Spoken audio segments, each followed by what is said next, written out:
This is Rani from Story Center in Canada. Story Center in Canada, and she's going to be talking to us about women's stories and women of color stories in their battles with breast cancer. So, and joining us, we have several of her storytellers online. So, what a treat! Go ahead and get started. And then, would your online folks want to see the audience for a moment, do you think? Sure. Why not? Oh, it's okay. We'll do it after. Okay.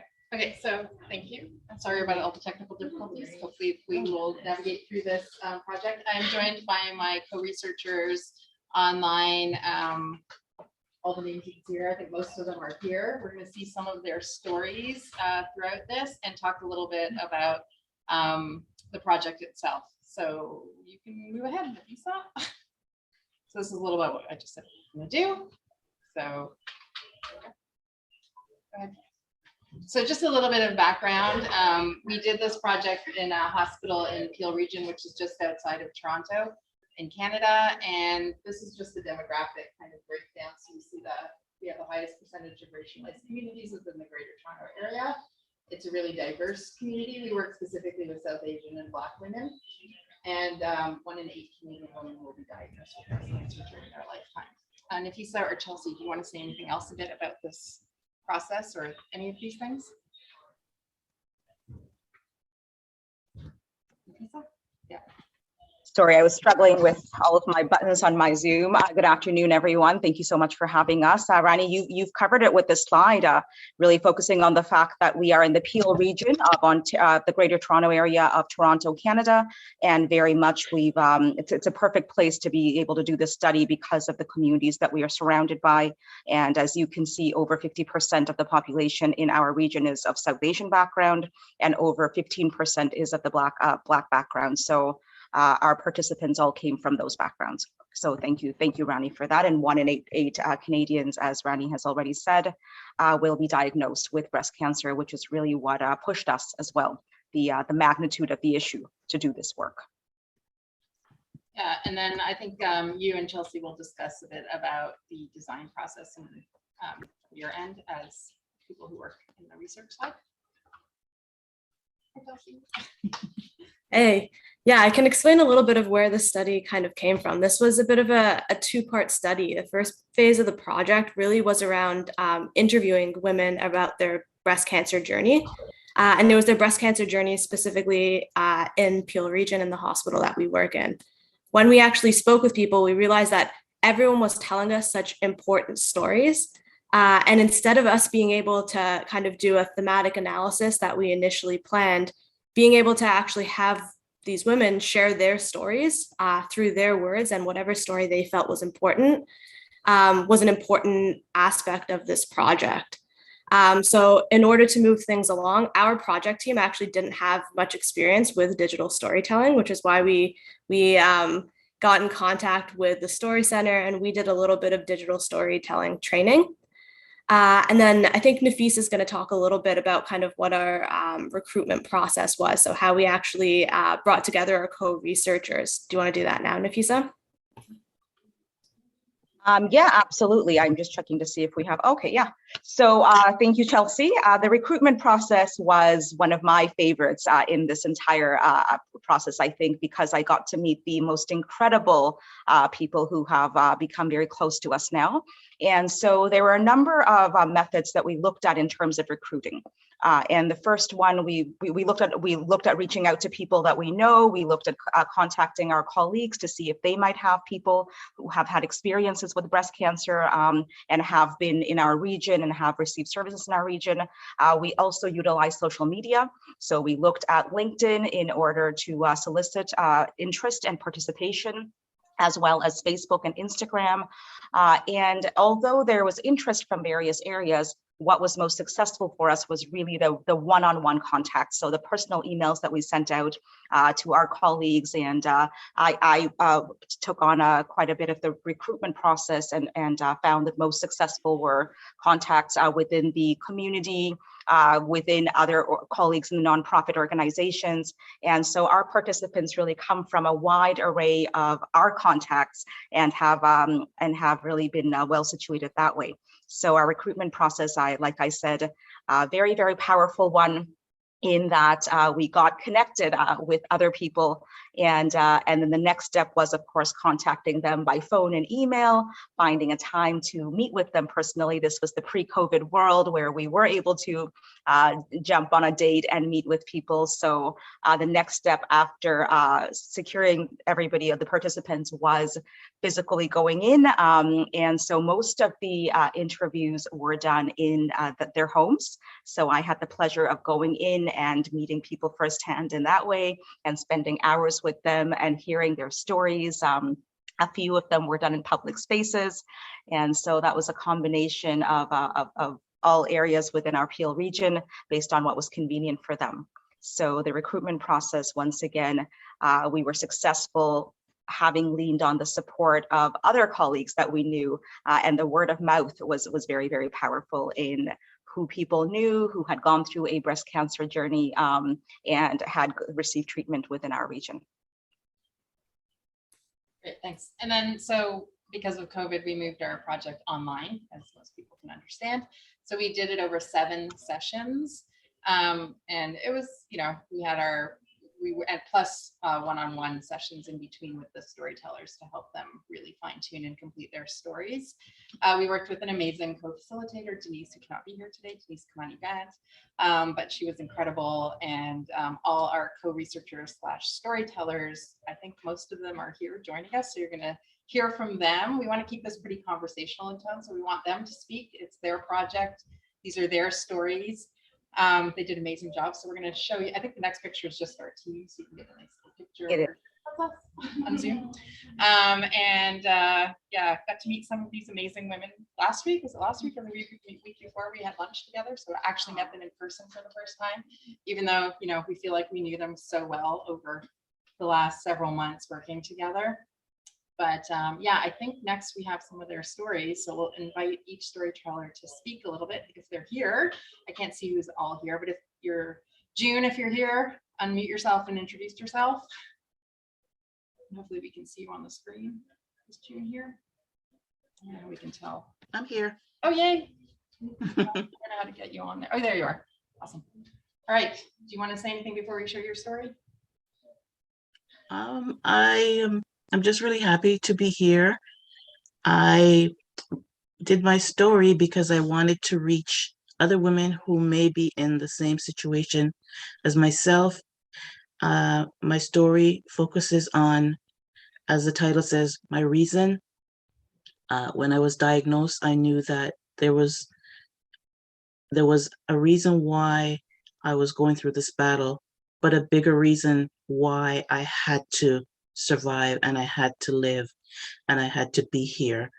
And I just wanted people to know that once you're diagnosed, it's not a death sentence. You have to fight. You've got to have a reason to survive. And I hope that you enjoy my video, and that it resonates with you, and it impacts you, and it drives you to say, hey, yes, if this person can survive and have the will and the foresight and the gusto to beat cancer, then you can, and use my story as an example. Thank you. Thank you. I also want to point out it's 7 a.m. in Toronto, so Yes. Thank you for everybody for getting up this early to join us. I think they're hot links, but I'm not 100% sure. It looks like it might work, but not sure. So we might have to switch to Chelsea. Let me try and. Yeah, and while we're getting this queued up, I just want to point out part of the reason for doing this project was to look at the very unique and specific obstacles and challenges that women of color specifically face in their breast cancer treatment. So a lot of these stories really reflect that kind of those challenges. Okay, I think I may have it, so I will go ahead and press play. That's not playing. That's not playing. It's just, we just. My beautiful. It's not playing? Okay, then. We hear then it, but we don't perhaps- see it, so you're gonna have to maybe switch to your YouTube. It's not playing. It has popped onto YouTube, actually. Yeah, but that's not what our screen shows, so you have to stop sharing and then share again. Okay, Chelsea, if you've got it open, then I can even let you go ahead with that. That might be faster. Yeah, if you stop screen sharing, I can. As I write this letter, I remember when my heart was an empty space and wanting you was like wanting air. We're not seeing it still. So you, yeah, Chelsea's gonna share.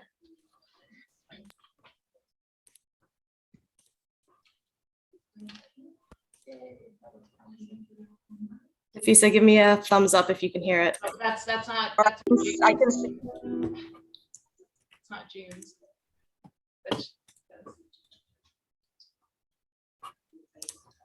No, that's not June's. Oh, that's it. Yeah. Okay.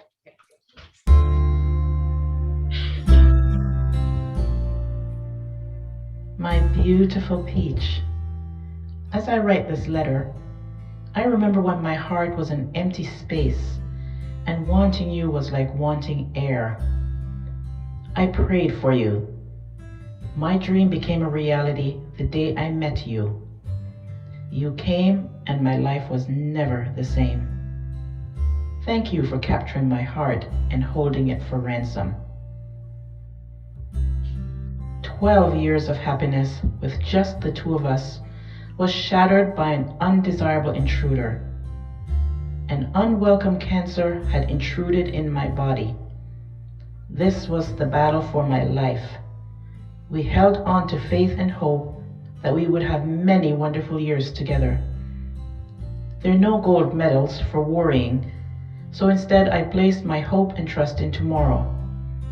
I always try to be strong for you because I wanted you to know that together we can conquer anything. When we had to call the ambulance to rush me to the hospital, you wouldn't let me leave the house without my Bible. Thank you for remembering our faith. When they wanted to keep me overnight and said you could go back home, you told them, I brought her here and I'm not leaving without her. Thank you for your tenacity.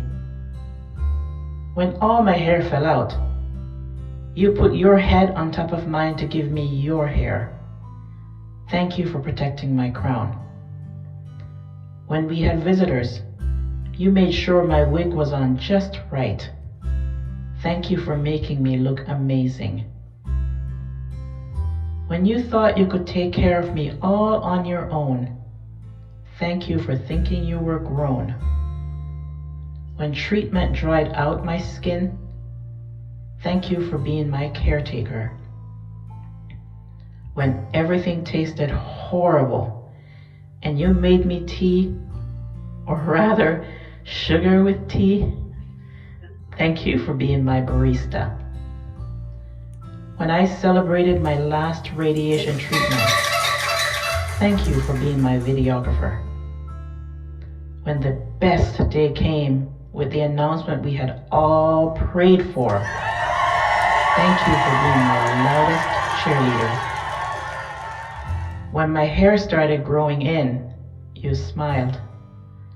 Thank you for telling me I look beautiful. Peach, I exist to see you thrive and for allowing me to be caught up in your gravitational pull. Thank you for being the center of my universe.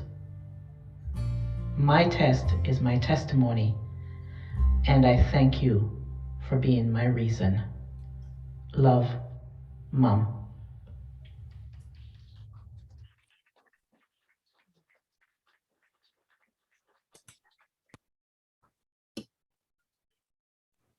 And I just want to point out that June runs an organization called Olive Branch of Hope that does a lot of work around cancer in the Peel region, which is amazing. I think the next story is, who's up next?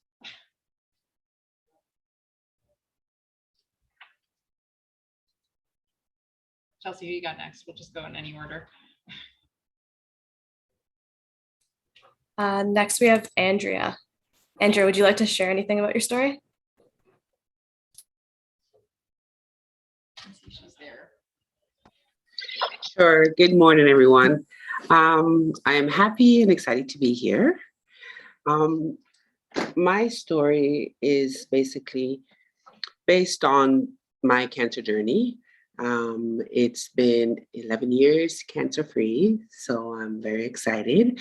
But for me, it was about sharing my story in order to empower other women, especially women who look like me. Because going through my journey, I realized there wasn't a lot of support for women of color. So for me, it's about being able to empower women, and especially women of color. So hopefully you guys enjoy. Thanks, Andrea.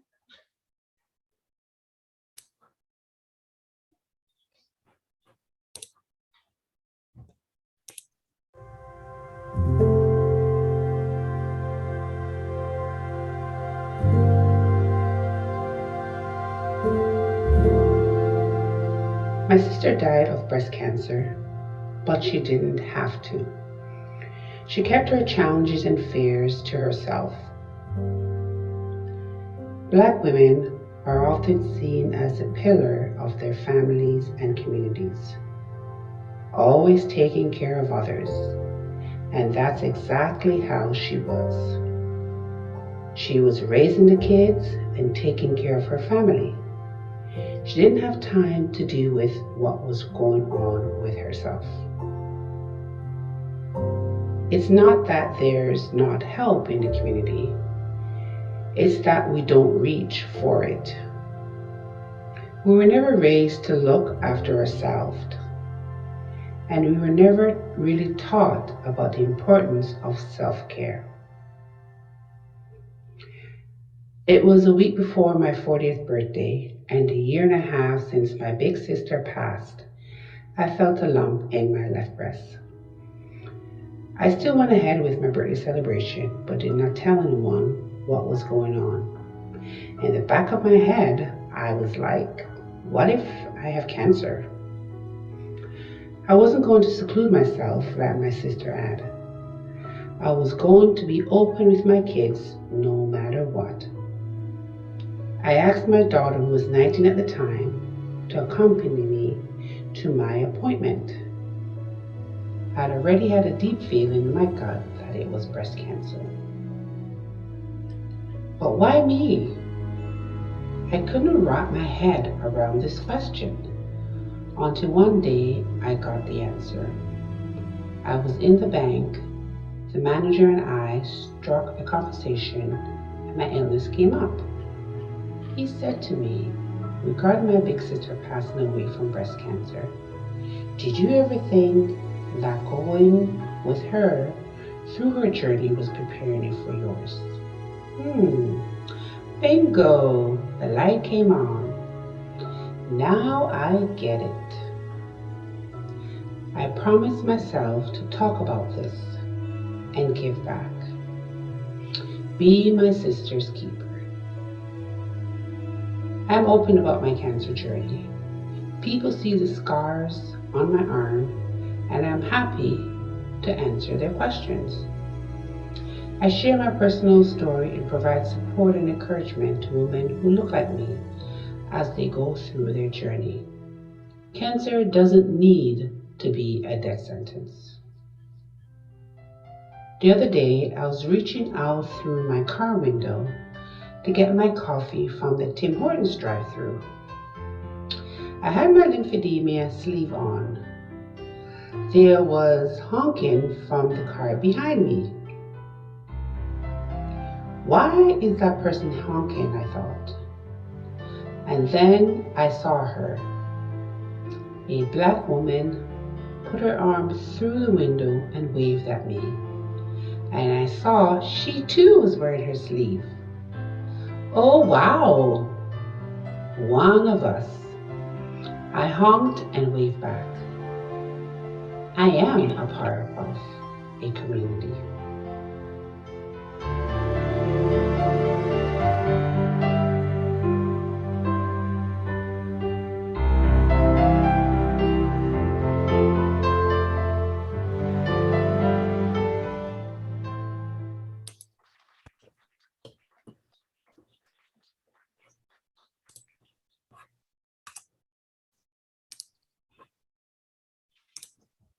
You got next, Chelsea.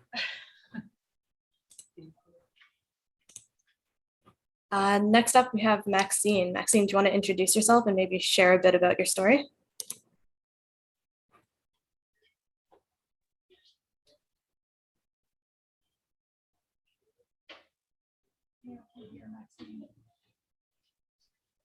Maxine, I don't think we can hear you.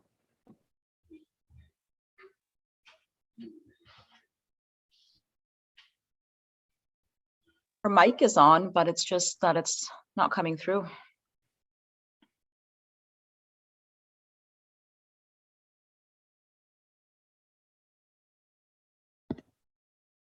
Perhaps we can play it to give her time to sort out the audio, and then she can speak after.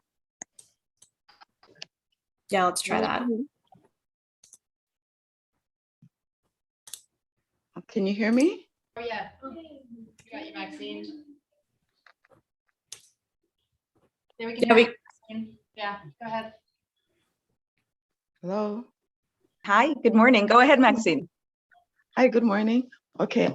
I don't know on what to say this morning, but I'm happy to share my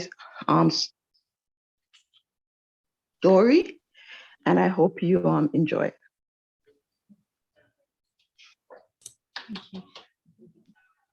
Thanks so much, Maxine. You're welcome.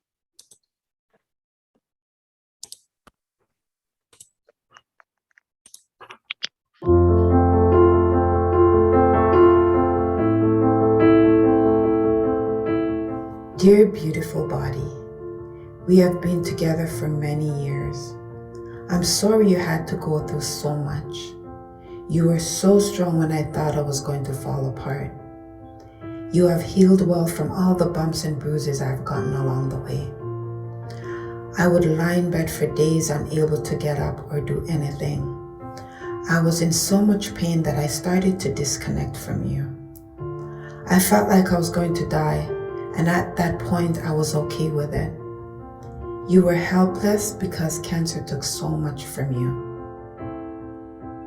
My beautiful body, I'm sorry that I unintentionally poisoned you with toxic breast implants because I wanted to get back what I lost. I'm sorry that it took 6 years before I figured out why I was so sick. No one would listen to me because they thought I was crazy. I realized you were crying for help and you did not intend to cause me pain. After removing the breast implants, so many of my medical issues improved that I never realized were associated with them. Dear strong body, you are a survivor of cancer and breast implant illness, and we will continue to share our story to anyone who will listen. Breast implant illness is very real and not rare. I have met and coached a few ladies to reconsider getting breast implants and help some to realize that the breast implant they have in is making them sick. My goal is to inform more women of the danger of breast implants. My healed body, you have fought through every health issue sent your way. You have always been there for me, so thank you for being strong. I want to thank you for all the warning signs, and I'm happy that I listened to you. I want to let you know that I will never again take you for granted. I love you, and we have fought our war and won. We are warriors together.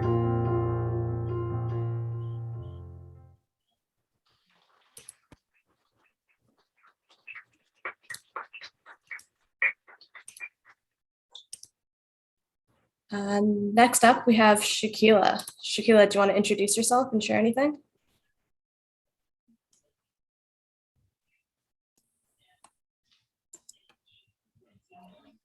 Hi, good morning and good afternoon. Good morning for those who are in Canada and good afternoon for those who are joining us from England. My name is Shakila and I'm a settlement counselor. I'm working in a community center. My story, why I agreed to share my story, because I realized that having a cancer is one challenge, but dealing with reaching to the point of diagnosis is a bigger challenge, because we all know that cancer has very critical relationship with the time, and time is the key. But I took 9 months to convince the health system that I have some problem with myself and I have to advocate for myself, and I have to bring my healthcare provider to the point that they started thinking that I have something problematic with myself. So this gap in the service was my point.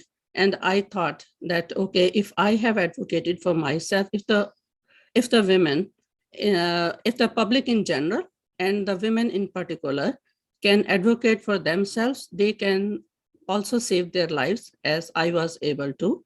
Because during this back and forth interaction with my healthcare providers, I reached a point that I thought, okay, if this time my mammograms becomes negative, then I will not ask anyone that I have some problem with myself. And if I have made that decision or I have missed that chance, I may not be here with you guys to share my story. So I have to advocate myself, and self-advocacy is the key. That's why I just want to share my story so that people can think that they have to advocate for themselves. And that is the title of my story. Thank you very much for listening. And thank you very much for providing me the chance to share. Thanks, Shakila.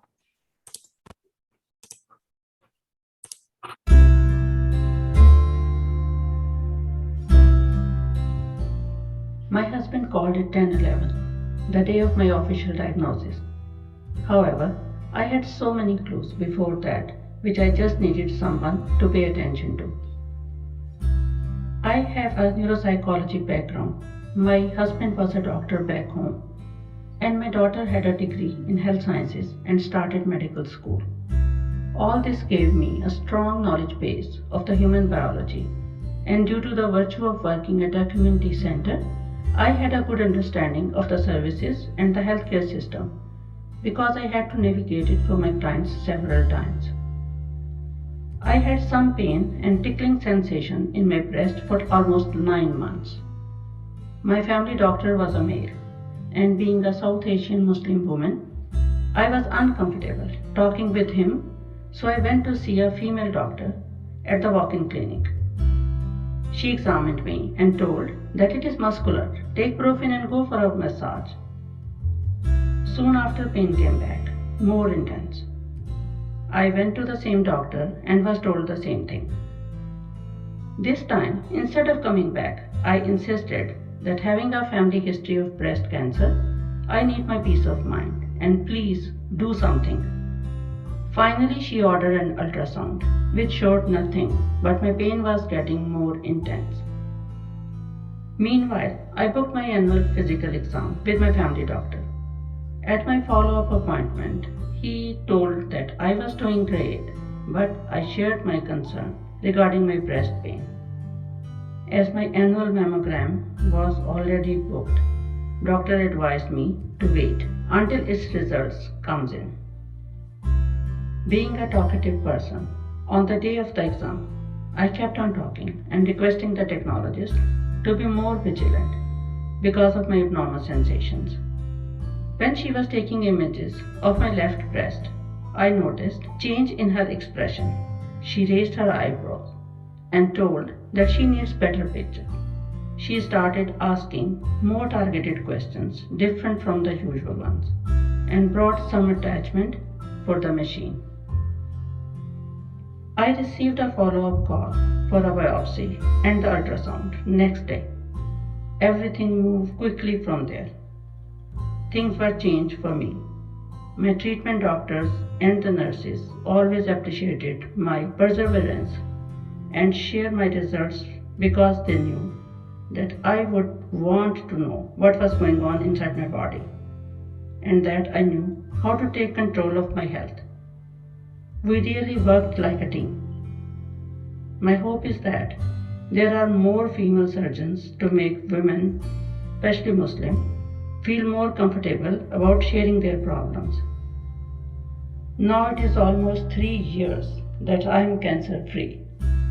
My daughter is a doctor now and got married this week, and I was there to enjoy, celebrate, and send her off.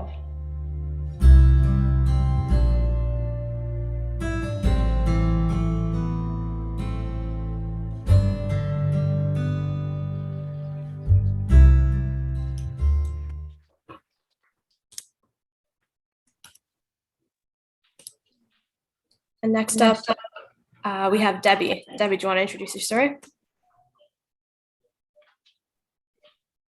Hi, yes. Good morning, everybody. I am so happy to be here sharing with you. Good morning to my fellow thrivers in Canada, and good afternoon to the attendees at the conference. I related the story about losing my hair and the journey, what it was like for me as a melanated woman to go through that process. I hope you enjoy, and thanks for watching.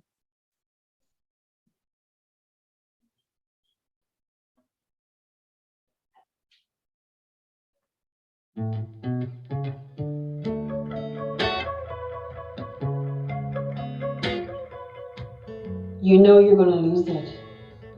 Growing up, I remember a saying, a woman's beauty is her hair, and her hair is her crown.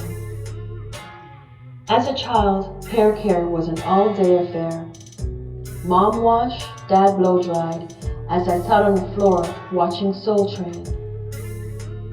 Over the years, my hair evolved from perms to curls, braids to fades, hair transforming while I go through my life stages, until I locked my hair. 15 years, washing, conditioning, palm rolling, twisting, locking, grooming. This time was sacred, a deeply spiritual one. It was my time for me to care for me. The year 2017, May, a lump. June, test. July, diagnosis, stage 3 breast cancer. Everything started moving quickly. August, day surgery. Sitting in the recovery chair, JPEGs, drains, pain meds. My left breast gone. Part of me sacrificed to save the rest of me. September, chemo. I sit in the blue chair, watching the drip enter into my port. The red devil, they call it. Nurses dressed for war. My body in revolt, radioactive drugs running through my veins. Ice packs on my fingers and on my toes. My head hot. I untie my hair. A nurse looks up and says to me, "You know you're gonna lose it. Lose all of your hair." My heart sinks as I reply, "I heard it may be," while praying in my head, "Please, please, please, not for me." 2 weeks later, a bald spot in the back of my head. The first lock had fallen out. I hold it in my hands and cry and cry. Days later, more gone, and then a few more. I take out the scissors, cut them off one by one. 89 I counted. Each lock falls into the sink. I gather them up and place them in a bag. 15 years, my locks no longer a part of me. I look into the mirror, deep into my eyes. Bald, bold, beautiful, fierce, and inspired. The new yet old me. I see the warrior. She knows. She feels. She learns. She rises. And she believes in love for herself again.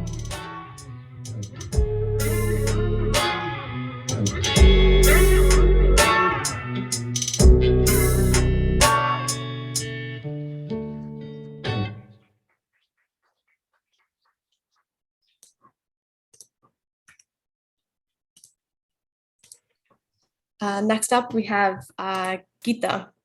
Do you want to share a bit about your story?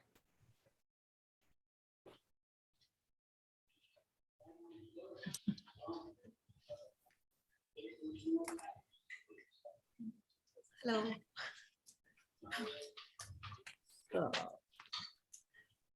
Good morning, dear colleagues from Canada.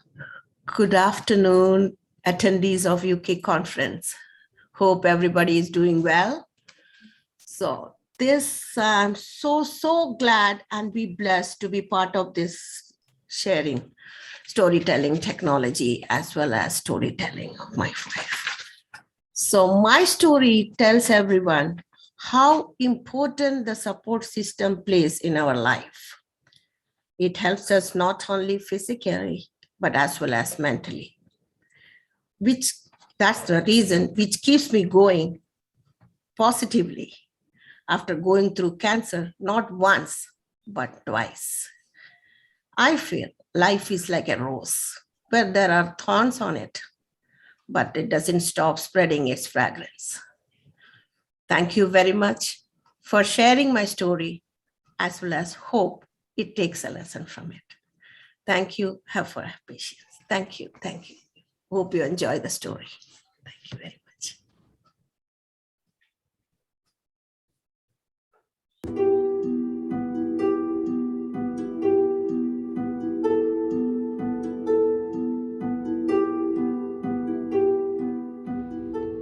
He didn't say anything. He just reached out to hold my hand as we crossed the street. We were just leaving the clinic where I would have had my first mammogram. The doctor told us it was a malignant lump. In those days, my husband never openly showed me any affection. In India, it just wasn't done.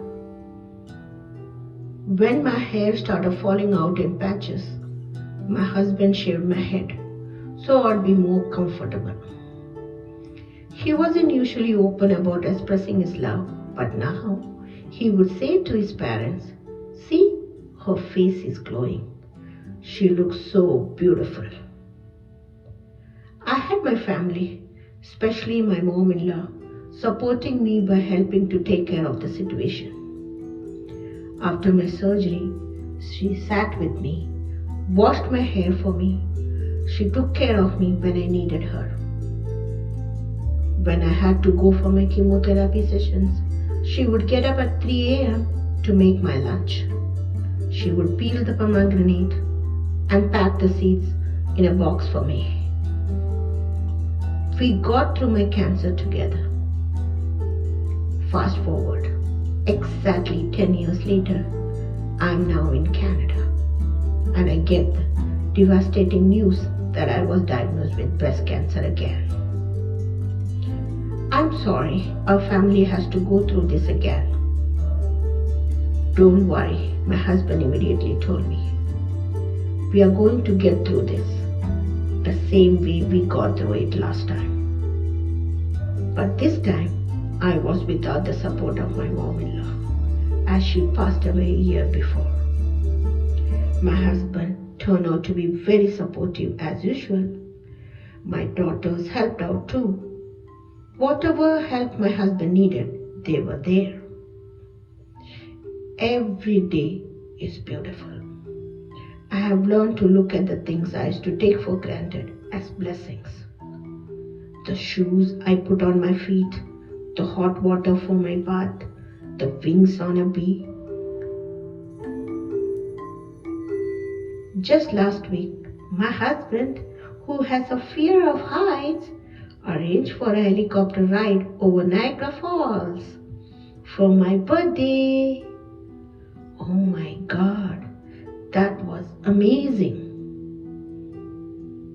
Right now, I'm thinking of joining a women's support group so I can give support to other women who may be far from family or just need a friend. Cancer can go wherever it wants. I can't stop it. But it can't take my attitude and it can't take my faith.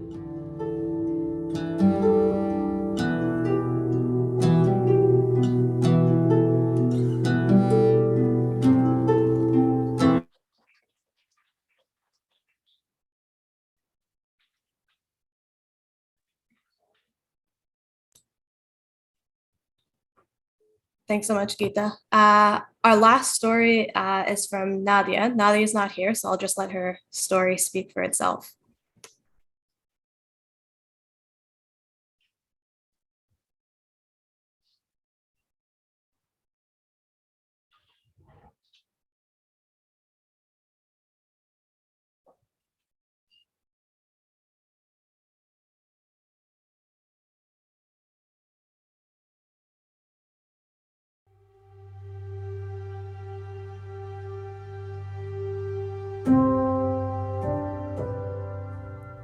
Cancer is not a death sentence. My friends hold my hands and ask, "How are you feeling?" "I'm fine. How are you?" "No, but how are you really doing?" Why is every conversation so full of pity? Everyone is so scared of the name cancer. None of the calls I received made me feel like anyone understood what I was going through. People don't know what to say, so they say whatever comes into their mind. They don't know how to filter. And me being calm is not helping them. Okay, fine. I got sick. But I am going to get better too. I found this lump because I checked myself regularly. So I did not waste time waiting. I went to the emergency.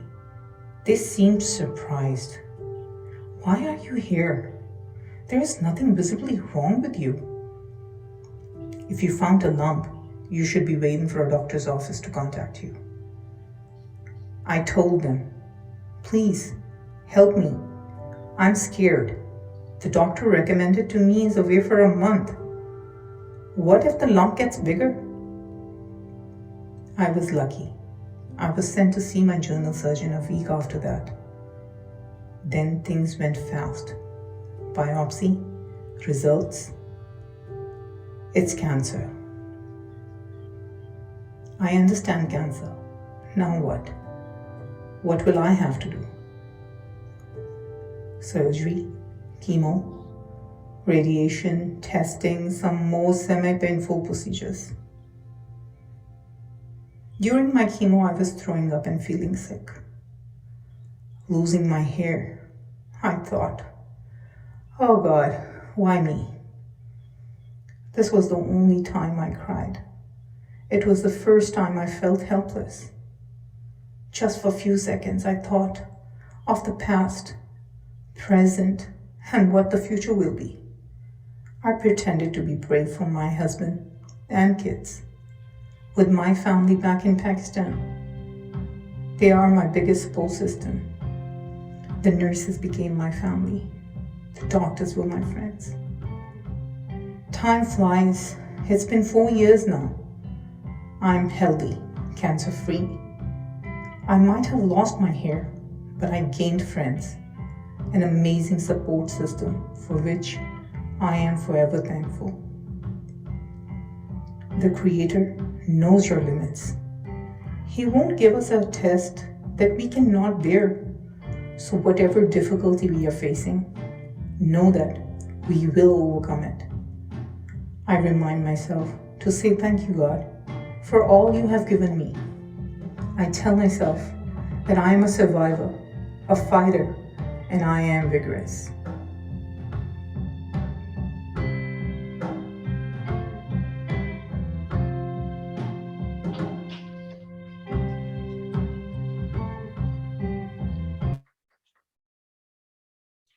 Yeah, I just want to say thanks to all the storytellers for letting us share their stories. As you can see, they're super powerful. And these stories are being used in many different ways. I'll let Chelsea and Nafeesa talk a little bit more about that.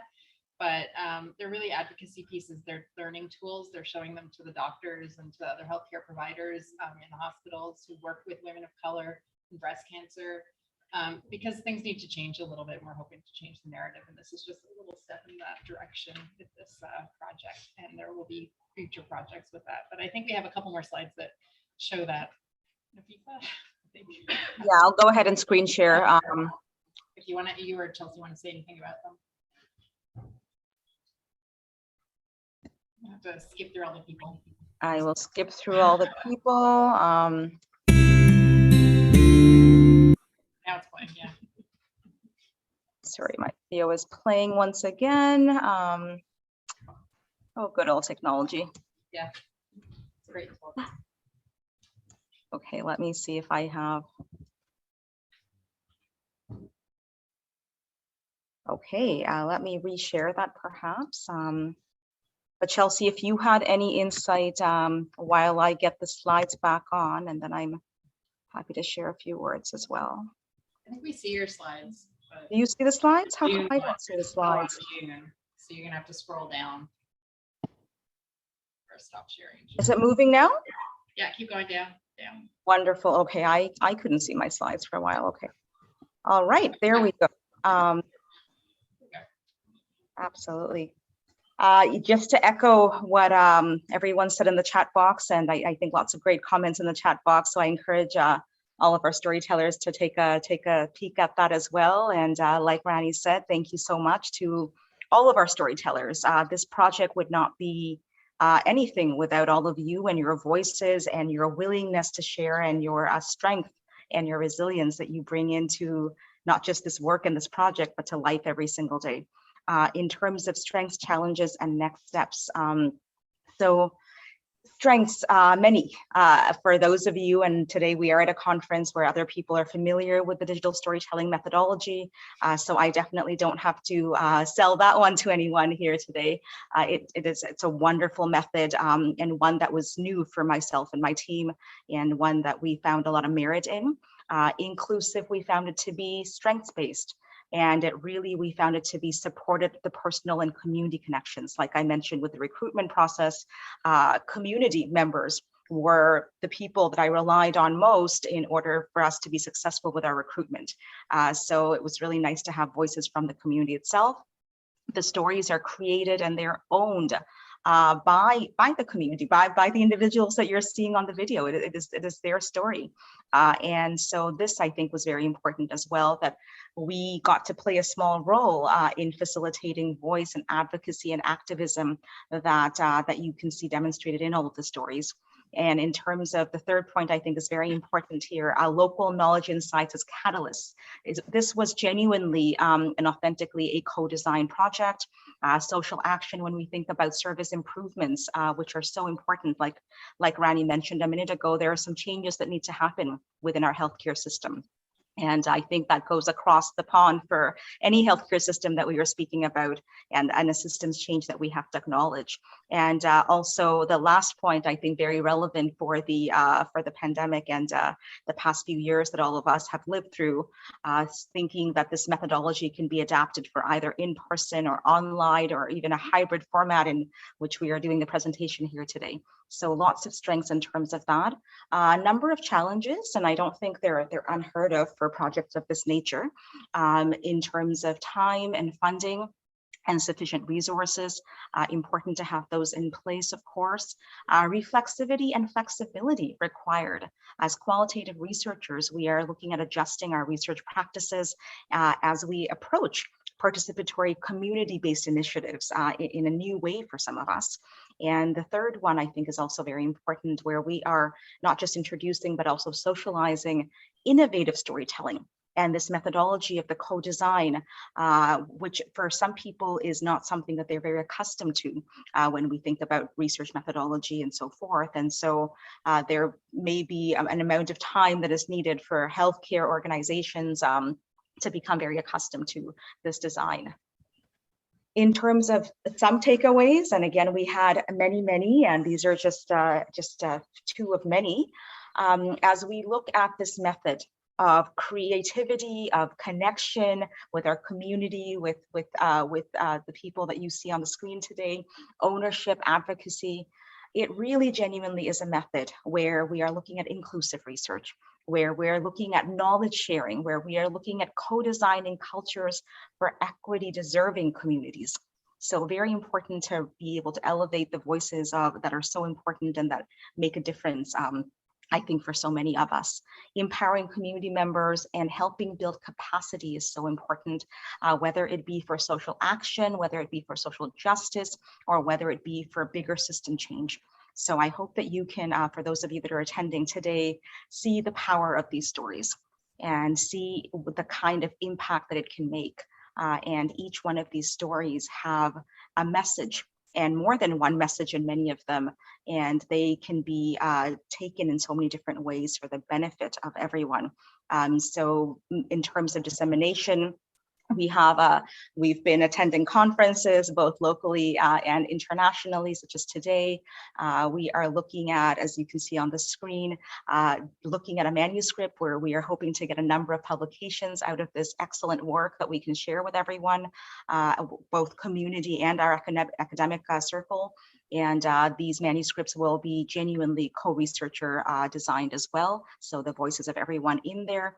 We are, of course, expanding our network to be able to look at new grant opportunities. As we all know, funding is so important to carry on this work, and we definitely wish to carry on this work. And last but not least, many platforms that we are looking to disseminate this information in. These stories are on YouTube, so all of you are in a place to be able to share them with your colleagues and with your circles. They are available for medical students, for our clinicians, for service providers who hopefully will be able to take the lessons from some of the challenges that our participants and our co-researchers faced. And we, of course, are looking to disseminate in community forums of all sorts. So with that, I open up the floor to all of the participants to be able to share anything that they'd like, and I give the floor back to Rani as well. But once again, on behalf of the project itself, our genuine thanks to all of the voices and the people behind it, and for their strength and their resilience, who have made these stories possible and who have been the creators and owners of very important messages.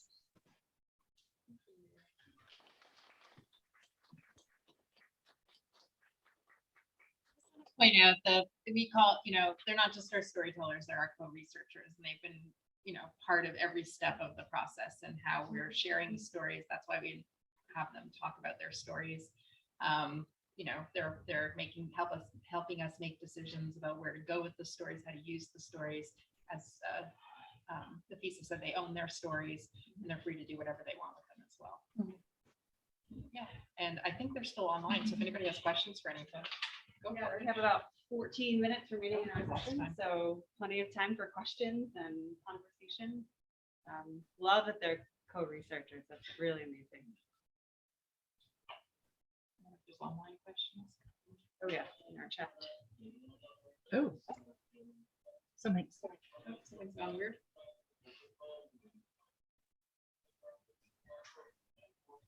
No, just lots of comments thanking the storytellers, but I think they can see them, can't they, online? I think so. I think you can stop sharing, Nafeesa. Maybe. Yeah. Go back to gallery view.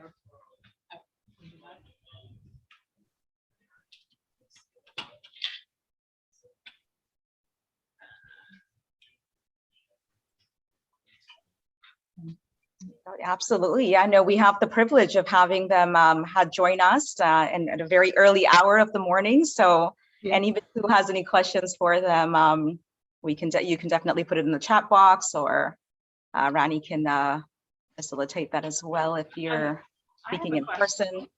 Okay, yeah. So this is really for any of the storytellers.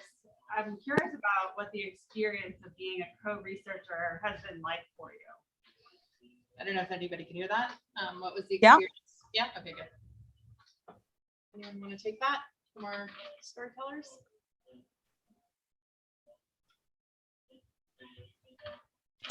Sorry, can you repeat the question, please? Yeah, what was the experience about being a co-researcher? What was that like for you, participating in this workshop, this project? Well, for me, my experience with being a storyteller was that my voice was not going to be limited just to my area. My voice was going to be far reaching to, let's say, the four corners of the world. And that is what I wanted to get with my story, is that it's not just my story, it's every woman's story. And I wanted them to hear from my experience that it's not though we were fighting the same enemy, but the experiences are unique and they're different, but they're still the same, because we have the one entity that we're fighting. So, I mean, a lot of people know that I have the gift to gab. And I'm a part of many organizations here in Toronto. And I just wanted women to hear and to know that they're not alone in this fight, and there are other women all over the world that are going through it. And we just wanted our stories just to be an inspiration to them, to know that they too can be cancer conquerors.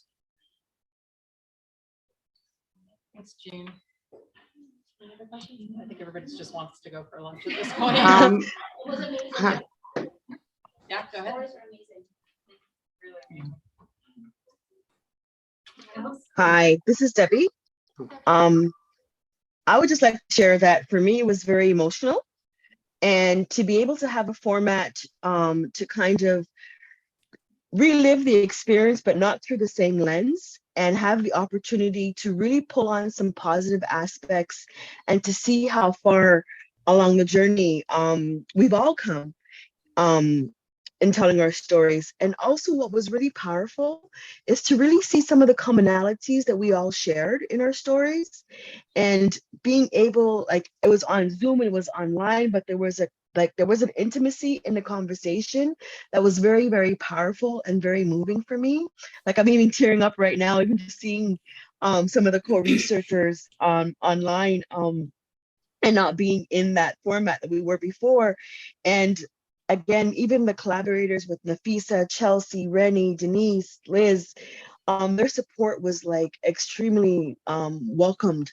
And I'm so grateful for them having to be a part of this, because sometimes, just rereading the notes and going back through, I see Shaquila had some of her cards, and I'm sure for her too as well, it was kind of emotional revisiting that aspect, that part of your life that you've kind of come away from or moved away from.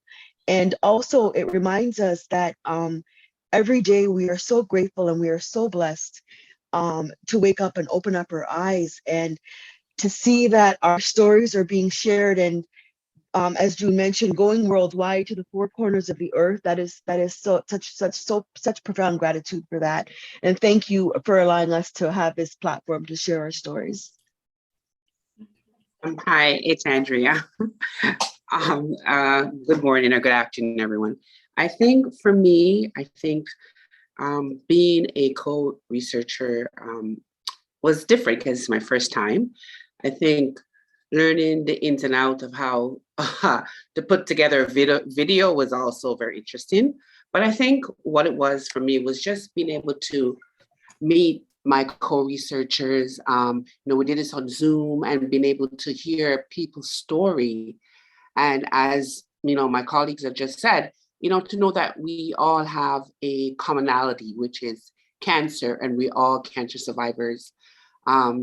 So to just know that our stories will impact and touch someone, I think is just very profound, because I think that's my goal, is for that to happen.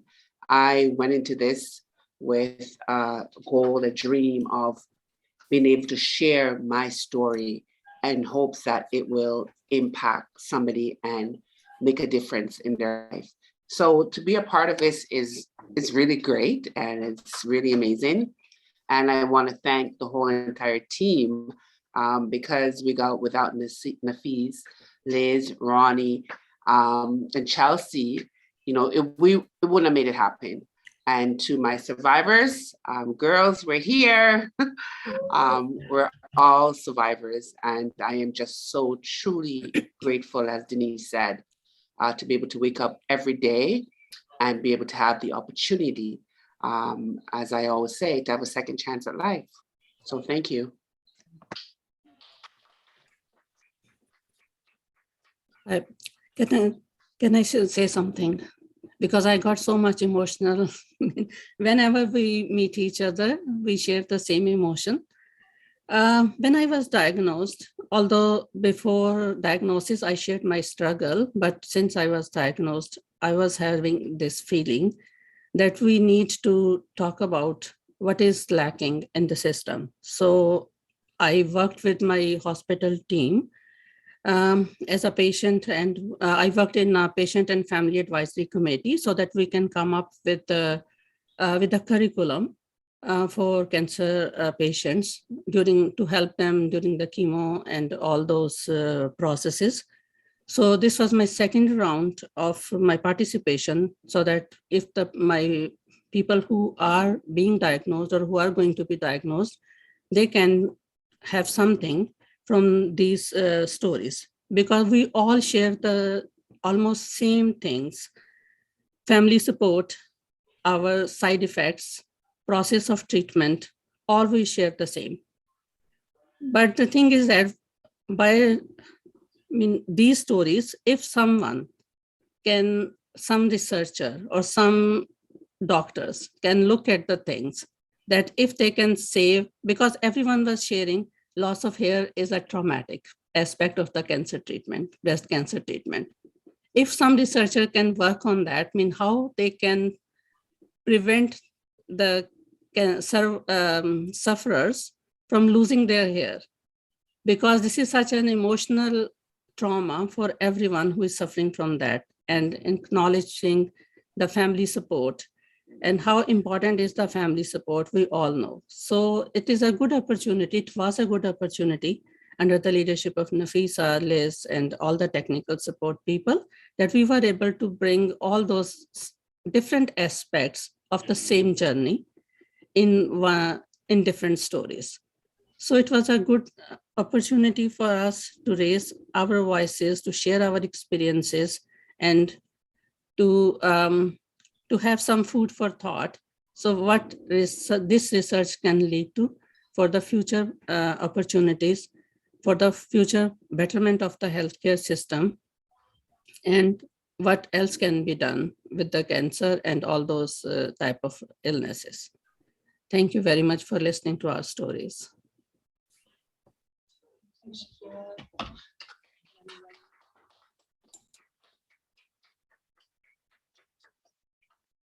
That's it. Thanks everybody for watching all the stories. Thanks to our co-researchers, storytellers for sharing them. And I'll see you all back in Toronto. Thank you, everyone. Thank you. Bye. Thank you, everyone. Thank you, everyone. Thanks for bearing with all our technical oddness. So.